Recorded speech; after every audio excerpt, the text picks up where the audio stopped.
చౌటుప్పల్ గ్రామ శివారులో ఉన్నటువంటి అమ్మ నాన్న అనాథాశ్రమానికి మా అమ్మగారైన శ్రీమతి కందకట్ల లక్ష్మమ్మ గారి అకాల మరణం జరగడం వల్ల ఆమె మమ్మల్ని వీడి మా కుటుంబాన్ని వీడి పరలోకానికి చేరడం వల్ల అమ్మగారి పేరు మీద ఒక మానవ సేవ దృక్పథంతో ఈ అనాథాశ్రమానికి మా మిత్రులు సిల్వేర్ శంకర్ గారు ఇక్కడ ఒక మంచి ఆశ్రమం ఉంది, అక్కడ పేదలకు శారీరకంగా మానసికమైనటువంటి వికలాంగులకు ఇక్కడ సేవలు చేయడం జరుగుతుంది అని చెప్పగా ఇక్కడికి లాస్ట్ మంత్ ఇక్కడ విచ్చేయడం జరిగింది.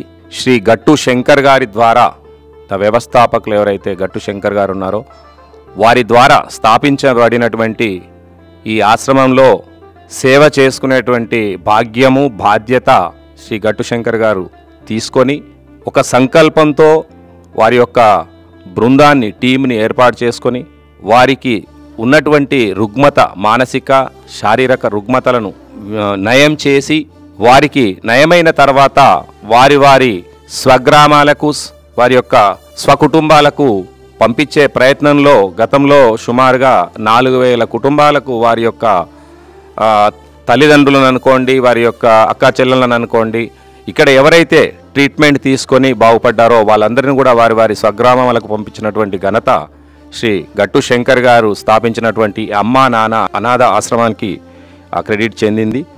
ఈ సందర్భంగా వారిని అభినందిస్తూ గత నెలలో వచ్చినప్పుడు ఇక్కడ సుమారుగా ఒక 200 మంది మహిళలకు వారికి ఉన్నటువంటి చిన్న రిక్వైర్మెంట్స్ని ఏదో ఫుల్ఫిల్ చేయాలన్నటువంటి ఒక మంచి సదుద్దేశంతో మా అమ్మగారి శ్రీమతి కందకట్ల లక్ష్మమ్మ గారి మెమరీ కోసం వచ్చాం.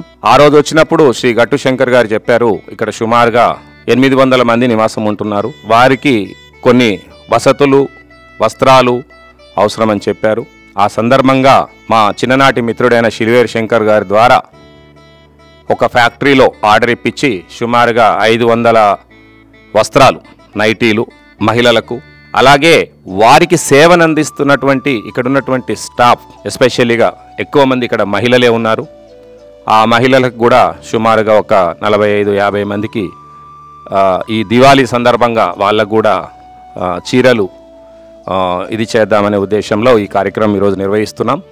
ఇలాంటి కార్యక్రమాలు తీసుకుంటున్నప్పుడు ఎందుకు వీళ్ళు తీసుకుంటున్నారనేటువంటి ఒక నిమిషం ఆలోచించి, గత వీడియోలో కూడా నేను చెప్పాను, మనం రోజు వెచ్చించే వ్యయంలో ఎక్కడో చోట వృధా ఖర్చులు చేస్తాం. మనం ఆ వృధా ఖర్చులని మనం కొంచెం ఐడెంటిఫై చేసుకొని ఆ వృధా వ్యయాన్ని మనం తగ్గించుకొని దాని ద్వారా సేవ్ చేసినటువంటి కొంత మనీని మనం ఇలాంటి ఒక మంచి పుణ్య కార్యక్రమాలను కనుక మనం వెచ్చిస్తే ఇది మనకు మన భవిష్యత్ తరాలకు కూడా మంచిగా ఉంటుంది, ఈ సమాజం పట్ల మన బాధ్యత కూడా తీరుతుంది.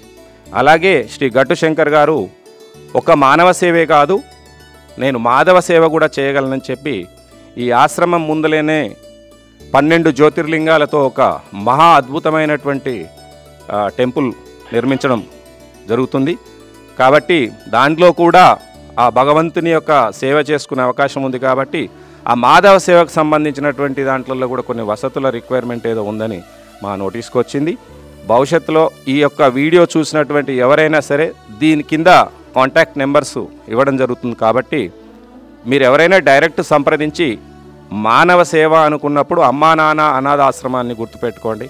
మాధవ సేవ అనుకున్నప్పుడు ముందుగా నిర్మిస్తున్నటువంటి 12 జ్యోతిర్లింగాలతో నిర్మిస్తున్నటువంటి ఆ యొక్క టెంపుల్ దృష్టిలో పెట్టుకొని మీరు ఏ సేవ చేయాలన్నా కూడా వీరిని సంప్రదించి మీ వంతు బాధ్యత మీరు ఇక్కడ నిర్వహించే అవకాశం ఉంది. కాబట్టి మీ అందరికీ కూడా నేను రిక్వెస్ట్ చేస్తున్నాను ఈ వీడియో ద్వారా.